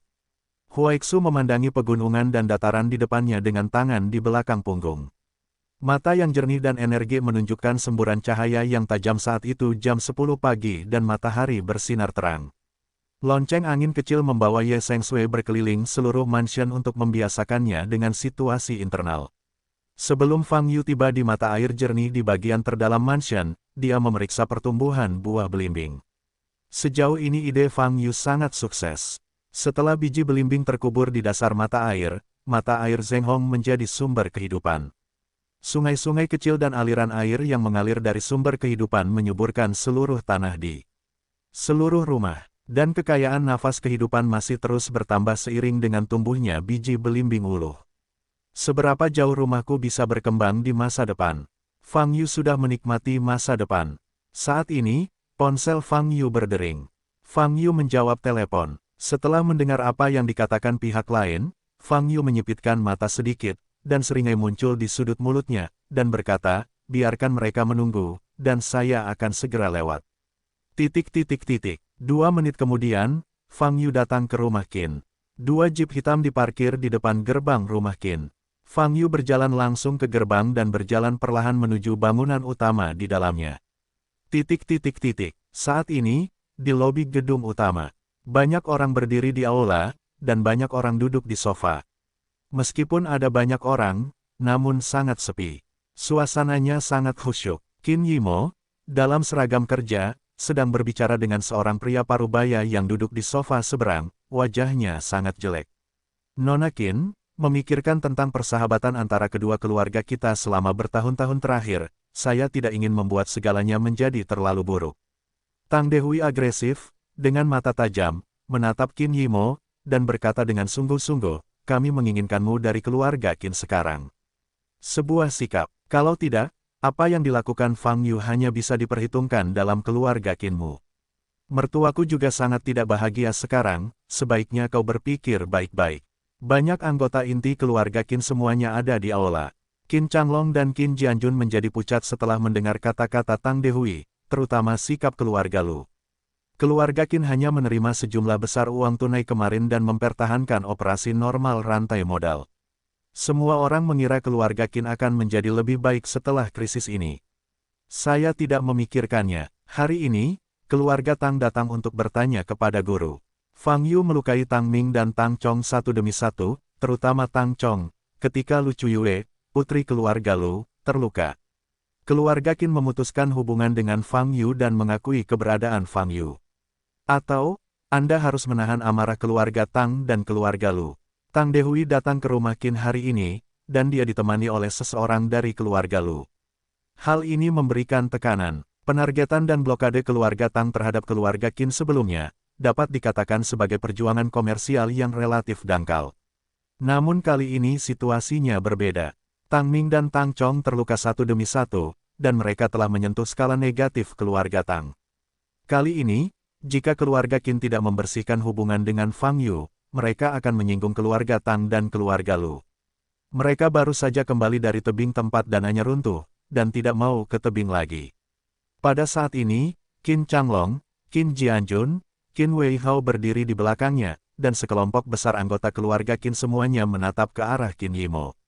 Mereka berdoa, dan Qin Yimo membuat keputusan yang tepat. Jika tidak, keluarga Qin akan selamanya. Di bawah tekanan ini, Qin Yimo menggigit bibir merahnya dan tidak berkata apa-apa. Qin Lang berdiri di belakang kerumunan, wajahnya pucat. Dia tahu bahwa sepupunya telah berada dalam situasi putus asa sekarang, dan dia harus angkat bicara. Nona Qin, menurutku ini bukan sesuatu yang perlu dipertimbangkan.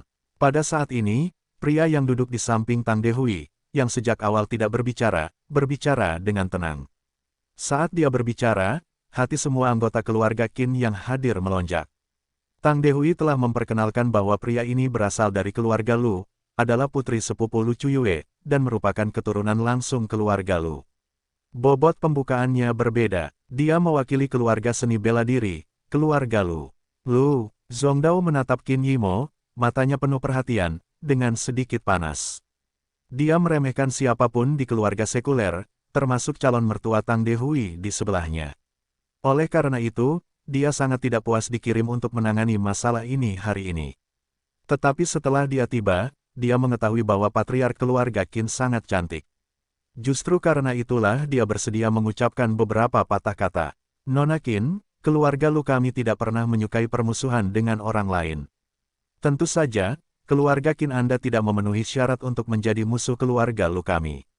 Yang ingin saya sampaikan kepada Anda adalah, kami harus berpikir dengan hati-hati. Lu Zongdao berkata enteng, salah satu keputusanmu kemungkinan besar akan menghancurkan seluruh keluargamu dan menghapus usaha beberapa generasi. Kata-kata Lu Zongdao penuh dengan ancaman, yang membuat keluarga Qin yang hadir merasa merinding. Qin Yimo mengangkat matanya untuk melihat Lu Zongdao, wajahnya pucat. Saat ini, mulut Lu Zongdao sedikit bergerak, dan dia bahkan menjilat bibirnya. Hal ini membuat Qin Yimo merasa sangat mual, dan segera mengalihkan perhatiannya. Saya tidak sabar. Lu Zongdao berdiri, menjentikkan lengan bajunya, dan berkata, ini adalah keputusan keluarga Qinmu, jangan salahkan siapapun. Tunggu, Qin Changlong segera bangkit dan berteriak keras. Lu Zongdao memandang Qin Changlong, matanya bercampur dengan keceriaan. Yimo baru saja mengambil alih sebagai kepala patriark. Dia masih muda, saya belum tahu pro dan kontranya. Qin Changlong menelan ludahnya dan berkata dengan cemas, Tuan Lu percaya bahwa keluarga Qin kita tidak ada hubungannya dengan Fang Yu, hanya saja. Paman, ekspresi Qin Yimo berubah, dan dia ingin menghentikannya. Fang Yu hanyalah seorang siswa yang disponsori ayahku sebelumnya, dan apa yang dia lakukan tidak ada hubungannya dengan keluarga Qin kami. Qin Changlong menjalin hubungan sesuka hati dan tetap berkata apapun. Mendengar kata-kata ini, wajah Qin Yimo memucat. Qin Lang di belakang juga membuka matanya lebar-lebar, menatap pamannya. Bagaimana Qin Changlong bisa mengatakan kalimat seperti itu? Fang Yu hanya mengumpulkan lebih dari 4 miliar uang tunai untuk keluarga Qin kemarin untuk mengisi rantai modal. Qin Changlong tahu tentang ini. Namun saat menghadapi ancaman, dia langsung memalingkan wajahnya dan tidak mengenali siapapun. Apakah kamu yakin apa yang kamu katakan itu benar? Lu Zongdao menatap Qin Changlong dan bertanya. Ya, yang saya katakan adalah semua fakta. Orang lain bisa bersaksi, jawab Qin Changlong. Lu Zongdao melirik anggota keluarga Qin, mencibir, dan berkata, jika ini masalahnya, biarkan kamu pergi. Saya adalah patriark, apa yang dia katakan tidak ada artinya. Saat ini, Qin Yimo berdiri dan berkata dengan dingin. Anggota keluarga Qin segera menoleh untuk melihat Qin Yimo. Wajah Qin Changlong langsung menjadi jelek. Keluarga Qin kami selalu mendukung Fang Yu www.novelringan.com jika kamu ingin melakukan apapun, datang saja. Qin Yimo dengan tenang berkata menghadap tatapan Tang Dehui. Baiklah, baiklah. Tang Dehui berdiri, dengan marah berbalik dan tersenyum. Saya kira kakekmu tidak akan pernah mengira bahwa keluarga Qin akan runtuh dalam waktu sesingkat itu setelah kematiannya. Setelah berbicara, Tang Dehui berbalik dan pergi.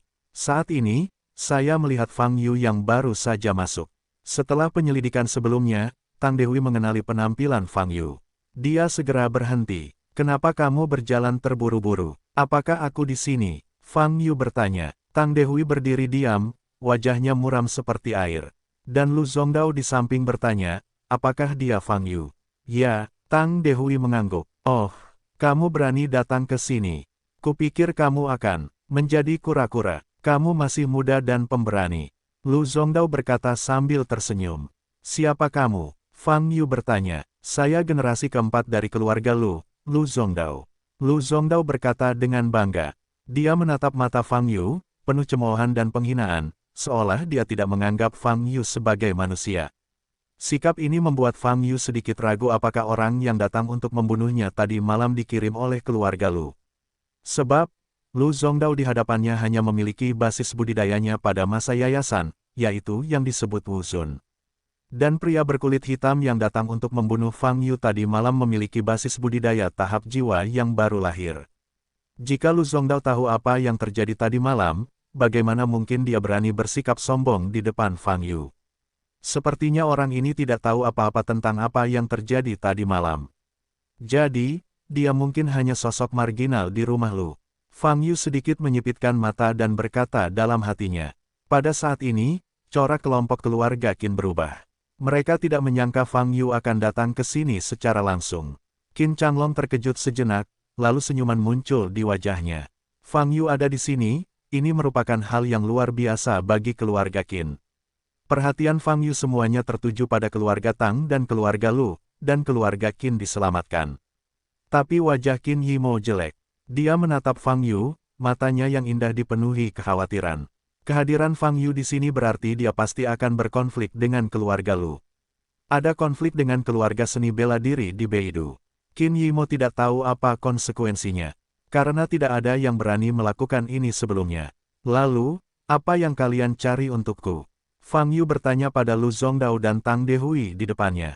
Kamu harus membayar harga karena melukai kedua putraku. Kata Tang Dehui dingin dengan mata tajam bersinar. Dengan orang-orang dari keluarga Lu berdiri di sisinya, dia memiliki kepercayaan diri yang cukup. Terlebih lagi, hari ini dia juga mengundang wali agung keluarga Tang, dan kini dia berdiri di tengah kerumunan di belakangnya. Fang Yu melirik ke belakang Tang Dehui dan melihat seorang pria dengan napas kuat berdiri di sana. Pria ini berpenampilan sekitar 40 atau 50 tahun lebih muda. Dia menatap Fang Yu, matanya suram. Aura di tubuhnya jelas melampaui tahap jiwa baru lahir. Para beku dalam tahap transformasi sekarang juga disebut para dewa. Mata Fang Yu bergerak sedikit. Kultivator tahap dewa transenden ini jelas sengaja menekan nafas di tubuhnya, sehingga Fang Yu tidak menyadari keberadaannya pada awalnya. Pantas saja Lu Zongdao ini begitu sombong. Sepertinya disinilah letak kepercayaannya. Fang Yu mengangkat alisnya sedikit dan berkata dalam hatinya, Fang Yu, kembalilah ke keluarga Lu bersamaku, Patriark dan Nona kami, ingin bertemu denganmu. Lu Zongdao berkata perlahan dengan cahaya dingin di matanya. Mendengar kata-kata ini, Qin Yimo di belakang patah hati. Dia mengambil beberapa langkah ke depan, baru saja hendak berbicara. Oke, saat ini, Fang Yu langsung setuju. Lu Zongdao dan Tang Dehui sama-sama tertegun sejenak untuk menyegarkan diri. Mereka tidak pernah mengira Fang Yu akan menyetujui hal ini dengan mudah. Tapi Lu Zongdao bereaksi cepat, menunjukkan senyuman kejam, dan berkata, oke. Kamu benar-benar memiliki keberanian untuk mengenal orang, lalu pergilah. Fang Yu mengangguk dan bertanya, keluarga Lumu seharusnya tidak jauh dari sini. Aku harus pulang untuk makan siang pada siang hari.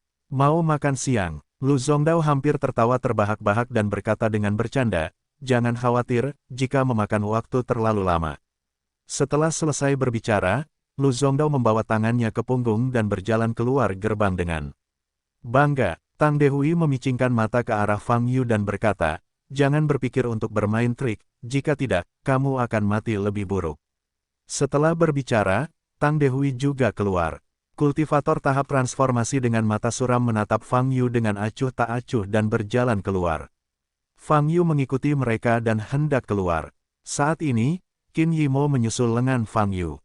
Apa yang salah? Fang Yu bertanya sambil menoleh. Keluarga Lu, kamu tidak bisa pergi, kata Qin Yimo dengan wajah pucat. Kenapa aku tidak bisa pergi? Fang Yu mengangkat alisnya dan bertanya, apakah mereka masih bisa memakanku? Aku percaya pada kekuatanmu, tapi ekspresi Qin Yimo berubah, dan dia ingin menjelaskan kelebihannya kepada Fang Yu. Oke, aku tidak datang ke sini tanpa alasan. Aku hanya ingin memenuhi janji kepada kakekmu secepatnya. Fang Yu berkata, saya mungkin tidak punya waktu luang untuk periode waktu berikutnya. Karena mereka hari ini ambil inisiatif untuk menemukan pintunya, dan saya akan dengan lancar menyelesaikan semua masalah yang mungkin dihadapi keluarga Qin Anda. Teruslah sibuk dengan urusanmu dan tinggalkan aku sendiri. Setelah berbicara, Fang Yu berjalan keluar. Qin Yimo tertegun dan melihat Fang Yu pergi dengan hampa. Beberapa menit kemudian, semua anggota keluarga Qin di aula menghela nafas lega. Fang Yu mengambil inisiatif untuk muncul dan mengalihkan semua tekanan dari keluarga Qin. Tentu saja, dalam hati mereka tahu betul bahwa Fang Yu mungkin tidak akan pernah bisa kembali setelah pergi bersama keluarga Lu. Ini sangat disayangkan di hati mereka. Qin Changlong bersandar lega di sofa dan menghela nafas lega. Dia hanya ingin menjaga keluarga Qin dan semua kepentingannya. Adapun hidup dan mati Fang Yu, dia tidak bisa mengurusnya. Dia tahu bahwa Fang Yu telah membantu keluarga Qin, tapi dia tidak punya pilihan lain. Orang-orang itu egois. Dihadapkan pada kepentingan seluruh keluarga Qin, dan pilihan hidup Fang Yu sendiri, Qin Changlong memilih kepentingan keluarga Qin tanpa ragu-ragu. Baginya, ini adalah keputusan yang mudah diambil. Tidak peduli apa yang telah dilakukan Fang Yu, dia hanyalah orang luar. Qin Lang melirik Qin Changlong dan berjalan ke sisi Qin Yimo. "Kakak, apa yang harus kita lakukan sekarang?" tanya Qin Lang. Qin Yimo menarik napas dalam-dalam, menggelengkan kepalanya, dan berkata, "Tunggu Fang Yu kembali." Setelah berbicara, Qin Yimo berbalik dan menatap Qin Changlong, yang sedang duduk di sofa dengan wajah santai, dan kemudian melirik sekelompok anggota keluarga Qin yang juga merasa lega, matanya memerah. "Kalian sekalian, tidak pantas menerima bantuan apapun." Nada suara Qin Yimo tidak bersemangat, tapi dia sangat tegas. Setelah berbicara, dia berjalan cepat menuju gerbang. Dan perkataannya membuat penonton tercengang, terutama orang tuanya. Mereka menyaksikan Qin Yimo tumbuh dewasa, dan mereka belum pernah melihat Qin Yimo menunjukkan ekspresi seperti itu. Fang Yu masuk ke salah satu jeep hitam dan mengerutkan kening ketika dia melihat Qin Yimo mendekat di belakangnya. "Apa yang sedang kamu lakukan?" Fang Yu bertanya. "Bagaimanapun, aku tidak bisa membiarkanmu pergi sendirian." Wajah cantik Qin Yimo penuh dengan sikap keras kepala. "Baiklah, kalau begitu kamu masuk ke dalam mobil," kata Fang Yu. Di dalam kendaraan ini, ada dua orang pengawal yang duduk di alam bawaan. Mereka seperti menjaga tahanan, duduk di hadapan Fang Yu dan Qin Yimo dengan ekspresi serius. Fang Yu juga tidak bermaksud untuk berkomunikasi dengan mereka, dan mengalihkan pandangannya keluar jendela. Beidou cukup besar, dan dia belum kembali selama bertahun-tahun. Oleh karena itu, segala sesuatu di Beidou sangat segar baginya. Tapi Qin Yimo melihat sisi wajah Fang Yu dari waktu ke waktu, dengan warna aneh bersinar di matanya yang indah. Mobil melaju keluar dari kawasan pusat Beidou dan sampai di sebelah timur Beidou. Sekitar 1 jam atau lebih, mobil berhenti di depan dua gerbang. Dilihat dari pintunya, itu cocok dengan rumah Fang Yu, dan cukup megah. Ada sebuah plakat di gerbang dengan tulisan besar, "Lu Jia," di atasnya. Lu Zongdao dan Tang Dehui turun dari mobil lain. Melihat Qin Yimo juga mengikuti Fang Yu turun dari mobil, mata Lu Zongdao berbinar gembira. Dengan cara ini, dia akan memiliki kesempatan untuk melakukan sesuatu pada kecantikan ini nanti. "Ikutlah denganku." Lu Zongdao menatap mereka berdua, berkata dengan dingin, dan berjalan ke depan. Fang Yu dan Qin Yimo mengikuti Lu Zongdao dan Tang Dehui di belakang gelombang www.novelhall.com gelombang dan berjalan ke gerbang Lu. Dibandingkan dengan kemegahan pintunya, interior keluarga Lu terlihat jauh lebih kumuh, bahkan tidak sebanding dengan rumah Fang Yu. Merupakan rumah besar biasa, luasnya tidak jauh berbeda dengan keluarga sekuler lainnya. Perbedaannya mungkin hanya pada gaya arsitekturnya yang lebih condong ke arah gaya kuno. Ini juga melambangkan sejarah mendalam dan warisan keluarga ini. Tapi secara umum, di ibu kota utara, selama itu adalah keluarga yang belum pernah didengar Fang Yu, tidak peduli seberapa kuat latar belakangnya, itu saja. Sambil berjalan, Tang Dehui juga melihat sekeliling dengan rasa ingin tahu. Faktanya, sebagai mertuanya, dia baru datang ke rumah Lu untuk kedua kalinya. Dan Fang Yu diam-diam merasakan aura yang datang dari rumah besar ini. Periode pembangunan fondasi, periode bayi baru lahir. Jarak antara keluarga pencaksilat di ibu kota utara dengan daerah lain memang cukup jauh. Di wilayah lain, biksu tahap transformasi yang sulit dilihat sangat umum ditemukan di keluarga seni bela diri di ibu kota utara. Setidaknya, ada 5 biksu di keluarga Lu. Segera, Lu Zongdao membawa Fang Yu dan Qin Yimo ke lobi keluarga Lu. Di bagian paling depan lobi, seorang pria berambut abu-abu sedang duduk. Pria itu sedang memegang sebuah buku dan membacanya dengan saksama. Dan di sampingnya, ada seorang wanita yang sedang duduk. Lu Chuyue lah yang bertemu tadi malam. Melihat Fang Yu, mata Lu Chuyue langsung menjadi dingin, penuh kebencian. Tadi malam, dia mendapat kabar tertentu. Bawahannya yang paling terpercaya, He Liang, tewas dalam pembunuhan Fang Yu. Dia segera menemukan ayahnya, yang juga merupakan kepala keluarga Lu, dan Lu Qi datang untuk menangani masalah tersebut. Jadi hari ini, Lu Qi mengirim Lu Zongdao langsung ke keluarga Qin untuk bertanya kepada seseorang. Lu Chuyue tidak menyangka bahwa pendekatan ini benar-benar dapat membawa orang kembali. Patriark, Nona, orang ini adalah Fang Yu, saya membawanya kembali. Lu Zongdao membungkuk dan mengepalkan tinjunya. Di mana orang lainnya? Lu Qi meletakkan buku itu di tangannya dan memandang Qin Yimo. Dia adalah kepala keluarga Qin, Qin Yimo. Lu Zongdao memperkenalkan, aku tidak membiarkan dia datang. Lu Qi berkata dengan sungguh-sungguh. Patriark, dia bersikeras mengikuti Fang Yu. Lu Zongdao segera menundukkan kepalanya dan menjelaskan. Saya di sini untuk mengambil tanggung jawab. Qin Yimo mengumpulkan keberanian dan berkata, Hah, Lu Qi mengangkat matanya dan menatap Qin Yimo dengan obor. Pada saat ini, Qin Yimo merasa bahwa pikiran batinnya telah sepenuhnya terlihat, dan hatinya tiba-tiba bergetar. Tanggung jawab apa yang harus kamu tanggung di sini? Lu Qi bertanya. Aku datang. Wajah Qin Yimo menjadi pucat, dan pikirannya menjadi bingung. Hanya saling menatap, suasana hatinya hancur berkeping-keping. Fang Yu melangkah maju, menghalangi Qin Yimo di belakangnya. Sebenarnya, dia datang hanya untuk ikut bersenang-senang, kata Fang Yu. Lu Qi menyipitkan mata sedikit, menegakkan tubuh bagian atasnya, dan perlahan bertanya, lalu bagaimana denganmu? Untuk apa kamu di sini? Saat dia mengatakan ini, momentum Lu Qi tiba-tiba meningkat. Tekanan tak terlihat jatuh dari langit dan menimpa tubuh Fang Yu. Ledakan, Fang Yu segera keluar dari dua lubang berlubang di tanah di bawah kakinya. Biksu biasa, bahkan dengan basis kultivasi tahap jiwa baru lahir, hampir tidak dapat menahan paksaan ini, dan mereka harus mematahkan lututnya dan jatuh ke tanah. Sangat kejam ketika saya datang. Saya pikir kita bisa berbicara lebih banyak lagi. Fang Yu tersenyum. Bukankah kita sedang ngobrol sekarang? Lu Qiyun berkata dengan ringan, dan tekanan yang diberikan pada Fang Yu menjadi lebih kuat.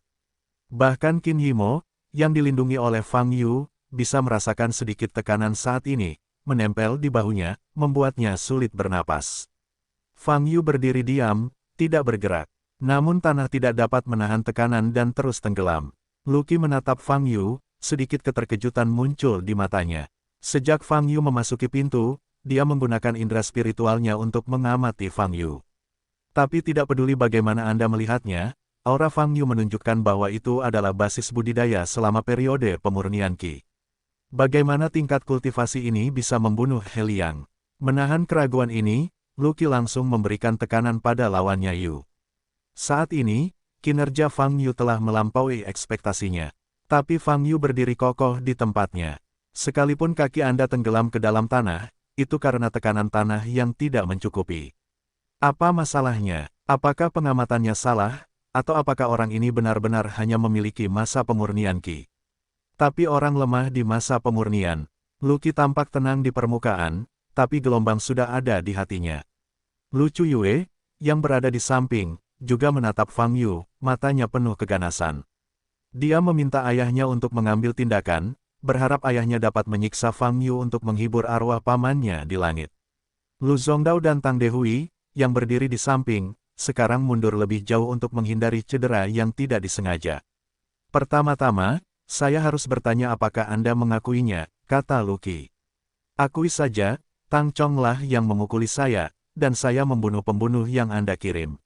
Ada Tang Ming lain yang saya kalahkan. Fang Yu menyela Lu Qi dan berkata sambil tersenyum. Melihat ekspresi Fang Yu yang tidak kenal takut, bahkan sedikit provokatif, Lu Chuyue tidak dapat menahannya lagi. Ledakan, dia menamparkan meja dengan tajam, dan menjentikkan tangan kirinya yang putih dan halus ke depan. Memanggil, beberapa sinar cahaya tajam keluar dari lengan bajunya, dan diarahkan langsung ke Fang Yu, dengan kecepatan yang sangat cepat. Fang Yu berdiri di sana dan mengangkat tangan kanannya. Om, Pisau terbang yang hendak menyentuh tubuh Fang Yu, mengandung energi sejati, semuanya berhenti di udara, tidak bergerak, mengeluarkan suara berdengung. Melihat pemandangan ini, ekspresi Lu Chuyue berubah. Kembali kepada Anda, Fang Yu dengan lembut mendorong ke depan dengan tangan kanannya. Memanggil, pisau terbang ini segera terbang menuju posisi mendarat di bulan pertama, lebih cepat dari sebelumnya. Lu Chuyue tidak menyangka Fang Yu bisa mencapai level ini, tidak dapat bereaksi untuk sementara waktu, dan tetap di tempatnya. Pada saat ini, Lucky di samping tiba-tiba bangkit dan membenturkan tangannya ke depan. Ledakan dahsyat yang menyebalkan itu menghancurkan semua pisau terbang yang datang, dan kemudian meledak ke arah Fang Yu di belakang. Fang Yu masih mengulurkan telapak tangan kanannya, mengembunkan segel emas. Ledakan. Dengan ledakan keras, tanah meledak di lokasi Fang Yu, dan puing-puing berceceran di mana-mana. Di tengah asap dan debu, sosok Fang Yu masih berdiri kokoh di tempat semula, tidak bergerak sama sekali. Saat ini, mata Lucky sudah penuh dengan keterkejutan. Kekuatan Fang Yu lebih kuat dari yang dibayangkan. Tidak heran He Liang bisa dibunuh. Lucky menatap Fang Yu dengan mata yang menakjubkan. Tapi orang ini harus disingkirkan. Jika kamu melepaskannya, jangan membicarakan masalah di masa depan. Martabat dan reputasi keluarga Lu sendiri akan menderita pukulan telak. Lucky segera menggunakan pengetahuan ilahi untuk menyebarkan suara, memanggil semua pembangkit tenaga listrik keluarga Lu. Meskipun memalukan berurusan dengan seseorang yang tampaknya hanya memiliki masa pemurnian, namun sayang sekali mengumpulkan yang kuat dari seluruh keluarga. Tapi Lucky tidak ingin menderita kerugian apapun, dia ingin mencabut bulu itu tanpa gagal. Karena itu, dia tak segan-segan melakukannya. Bagaimanapun, kejadian itu terjadi di keluarga Lu, tidak mungkin disebarkan, tidak ada orang luar yang tahu. Wow, satu demi satu, sosok-sosok itu terbang dari luar pintu.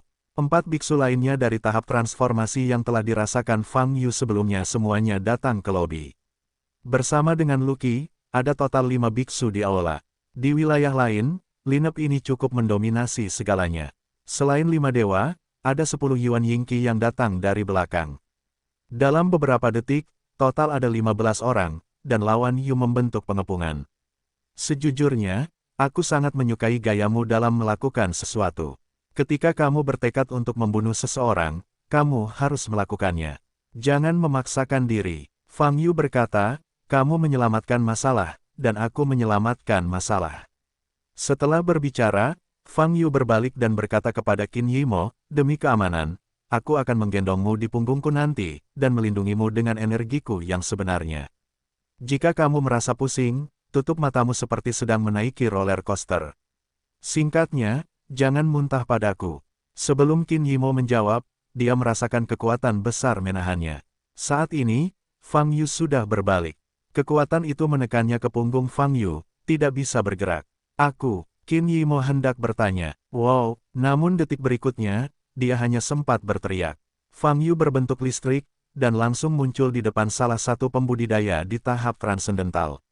Kultivator tahap transformasi dewa ini tidak menyangka bahwa Fang Yu akan berani memimpin ketika dia dikepung, dan kecepatannya sangat cepat. Jangan linglung saat bertarung, ingat. Telapak tangan kanan Fang Yu bersinar dengan cahaya keemasan gelombang www.novelringan.com gelombang dan membanting sisi kanan bawah perut biksu pada tahap transformasi. Kali ini cukup mengerikan. Bagi seorang biksu, tempat ini adalah gerbang kehidupan. Tamparan Fang Yu langsung menghilangkan basis budidaya yang telah ia kembangkan selama beberapa dekade. Engah, orang ini memuntahkan seteguk darah. Para biksu di sekitarnya pulih pada saat ini dan melepaskan mantra mereka ke arah posisi Fang Yu. Namun saat ini, Fang Yu menghilang lagi seperti sambaran petir. Tuhan berjalan tanpa bayangan. Setelah menjalankan mantra ini, kecepatan Fang Yu hampir mencapai batas yang bisa dicapai manusia.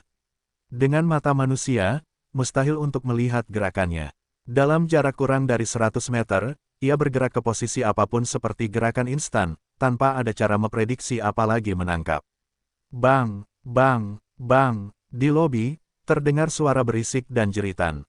Dengan kecepatan ini, Fang Yu membunuh satu orang dengan satu telapak tangan. Hanya dalam beberapa puluh detik, hanya satu dari 15 orang yang mengelilingi Fang Yu yang bisa berdiri.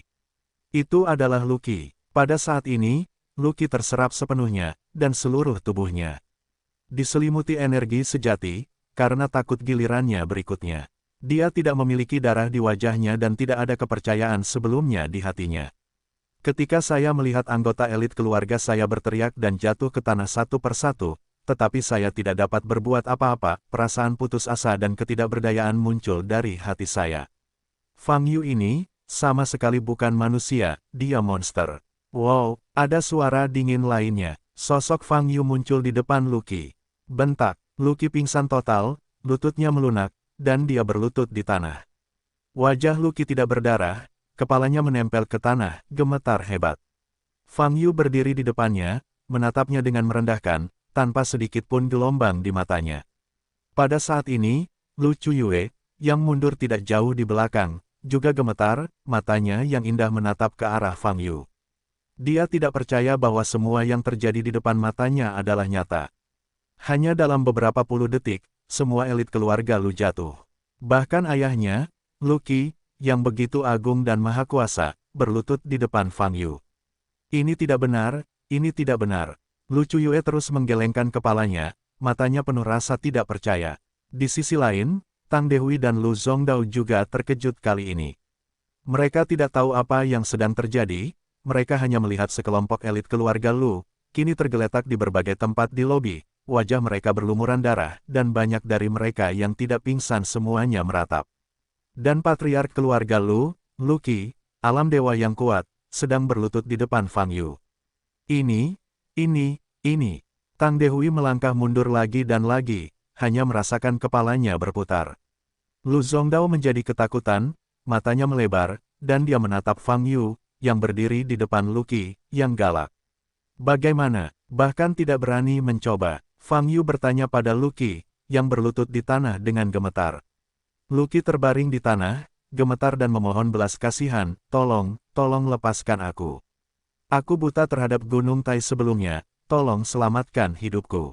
Fang Yu sedikit mengernyit melihat ke arah Lucky. Orang ini, seperti yang dia pikirkan sebelumnya, adalah orang yang sangat pintar. Setelah dia mengetahui dengan jelas bahwa kekuatannya tidak sebaik Fang Yu, dia langsung memilih untuk berlutut dan memohon ampun, bahkan tidak meronta, apalagi gambar dan wajah apapun. Pria yang bisa membungkuk dan meregangkan tubuh. Sangat cocok untuk orang ini. Tuanku, mulai saat ini, pernikahan kami dengan keluarga Tang dibatalkan, dan keluarga Lu serta keluarga Tang tidak lagi berhubungan. Lucky berkata lagi. Mendengar kata-kata ini, Tang Dehui di kejauhan seperti tersambar petir, dan wajahnya pucat. Melihat Fang Yu belum menjawab, Lucky berulang kali menundukkan kepalanya dan berkata, Tuanku, apapun yang Anda inginkan, saya bersedia memberikannya kepada Anda. Saya hanya berharap Anda dapat melepaskan saya. Saat ini, Fang Yu tiba-tiba teringat pada Qin Yimo di punggungnya. Dia segera menghilangkan Zen Qi yang diberikan pada Qin Yimo, dan kemudian mengecewakan Qin Yimo. Qin Yimo jatuh ke tanah dan segera terhuyung dan melemparkannya ke depan. Fang Yu memeluknya, hanya untuk menyadari bahwa dia pingsan. Kecepatannya barusan, memang agak terlalu cepat. Bahkan para pembudidaya di tahap Yuan Ying tidak bisa menolak, apalagi manusia seperti Qin Yimo. Namun, tidak ada yang serius. Fang Yu mengulurkan tangannya dan menjentikkan dahi Qin Yimo, lampu menyala. Qin Yimo segera membuka matanya. Masih ada sisa di benaknya, semuanya berputar di depan matanya, seperti mabuk. Fang Yu memeganginya dengan mantap dan menatap Lu Chuyue di depan. Tampilan ini, seperti pisau tajam, langsung menembus jantung Lu Chuyue, menyebabkan dia gemetar hebat, dan dia jatuh ke tanah. Dia menatap Fang Yu tanpa bekas darah di wajahnya. Hingga kini, ia enggan dan harus menerima kenyataan. Fang Yu sendiri yang menghancurkan keluarga Lu mereka. Pada saat ini, ada langkah kaki yang berantakan di belakang lobi. Sekelompok anggota keluarga Lu bergegas ke lobi. Melihat Lucky berlutut di depan pria asing, suasana hati mereka meledak. Apa yang sedang terjadi di sini? Kepala keluarga, Nona, lindungi pemiliknya segera. Yi Ganren menunggu untuk melepaskan aura basis budidaya di tubuhnya dan bergegas menuju Fang Yu.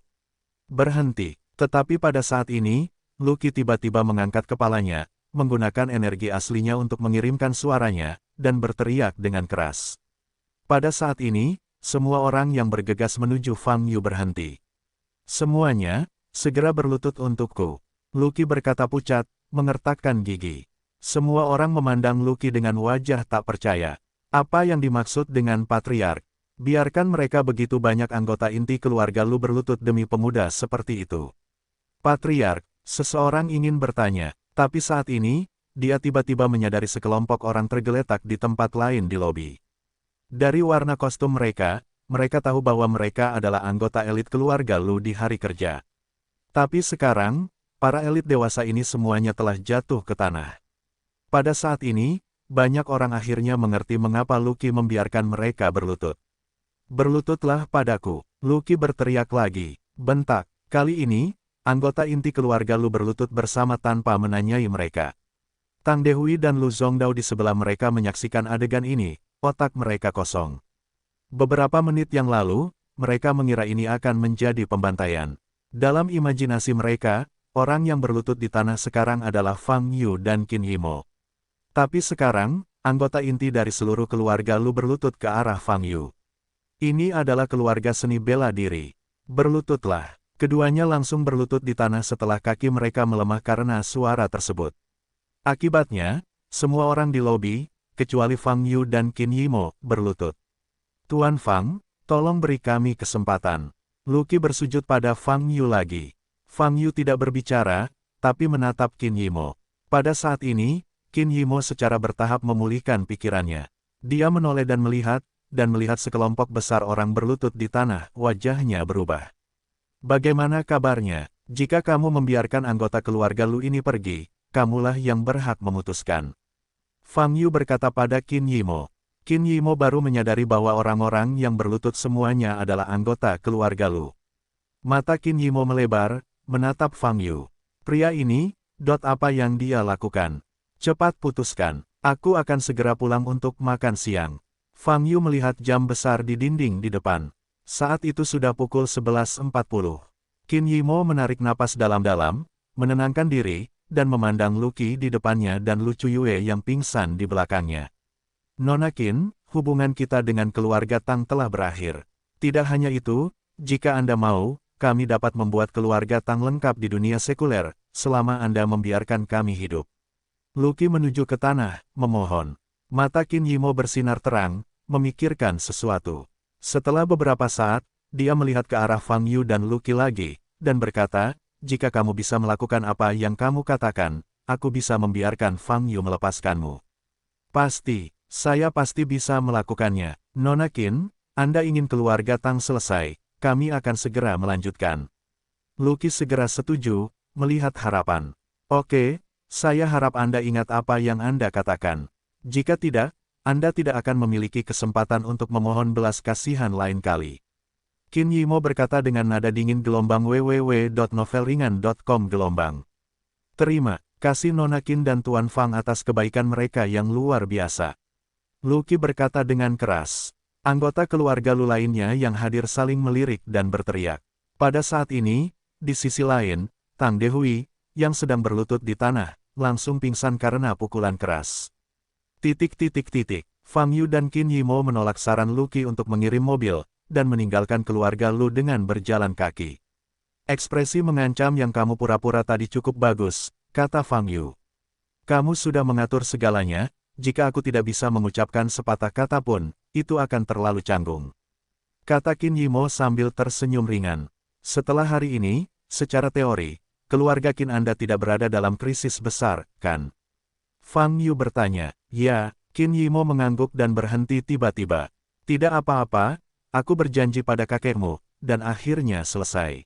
Fang Yu terus berjalan ke depan dan berkata, Fang Yu, aku. Qin Yimo memandang Fang Yu, pipinya sedikit memerah.